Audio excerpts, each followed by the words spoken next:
what's next for LDN, for you as our expert speakers, and how else should this movement go forward from here in terms of the message to clinicians and to researchers? I think the answer will be a bit different for the British crowd and the American crowds. I think in the UK, the practitioners are still really scared to step out of what they consider to be nice guidelines, rules and regulation. You know, everyone wants to stick to the nice guidelines. It's a bit scary to stick their necks out. But that's enough now. I mean, you know, just do it. Just do it. Once you start to see what your patients come back with, it'll just motivate you to do a bit more. Get in touch with those of us who are already practicing.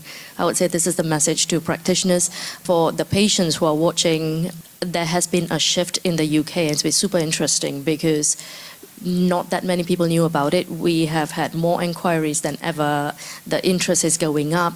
Unfortunately, I think long COVID helped. It's just made people more aware, more wanting to take more charge of their own bodies and not leave everything to the NHS, which is great, you know, because it's about time. I would say that's the situation in the UK. Yeah, I would agree. I think there is a lot of patient-driven desire now, and people have access to a lot more data. I mean, and though we all probably joke about Dr. Google, there is some benefit to that concept in terms of self-advocacy and knowledge, right? We all can't know anything, though maybe AI will take over for us. But if you're on the fence about initiating it, I mean, think about all the things you probably do or have done in terms of prescribing something off-label, and then consider literally how minimal the potential risk of harm for LDN is, and it shouldn't even be a question, in my opinion. I think an area of interest that, well, one that's been highlighted the last conference and this conference is just variability of dosing. There's no longer a right way to do it. It's about what serves the patient and what's most effective, and we're targeting so many different things in different ways, and sometimes it needs to be a microdose. At other times it needs to be kind of a mega dose for naltrexone. And I think mostly unexplored is multiple doses, and that'll be interesting to see how that keeps coming out. It's anecdotal from my experience. It's necessary to do multiple dosing to maintain an effect on PTSD and many other mental health issues. One of the things I wanted to mention, it's not in response to that question, is many patients who are fragile need very slow titration and need to set expectations around that.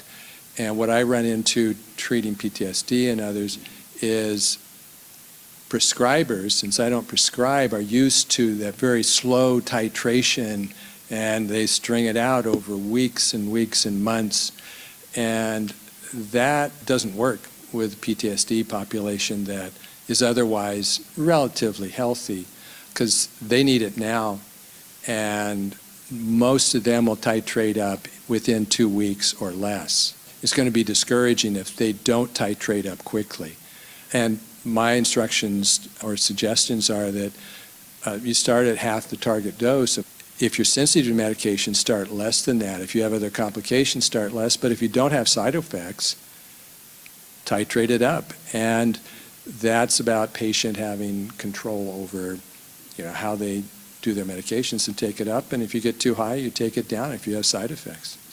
He's saying pain similar, so you can do the same thing, titrate aggressively. All right, I've got an easy one.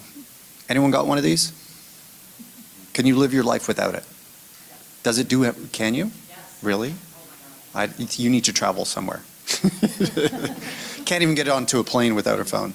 But it's a multi-tool, and it's now got so many functions and so many people. Everything revolves around their cell phone, and there's so much ubiquity and applicability of a cell phone to your everyday life. I've got a friend who bought a car, and he can't run half of his car without a cell phone, right? Like, it's crazy. And naltrexone is the cell phone. We're plugging it in, and it just works in so many fashions, in so many capacities. And there's very few people who can survive without one. Like, this is how intensely valuable it is in patients' health journeys, is that by the addition of naltrexone, it's like plugging in an iPhone 27 into their life and saying, here, you use it how you need it, and it's going to have that benefit to your life in the way you use it. It's not going to be the same for everyone, right? Like there's a whole bunch of people who are like, I do all my banking on my phone. I'm like, yeah, no, I'm not into that. But I use it for my calendars, my emails and texting, and lots of photos of my kids. But for other people, they have a whole business running out of their phone. And I think that that's what naltrexone is really becoming, is the smartphone of health and medications.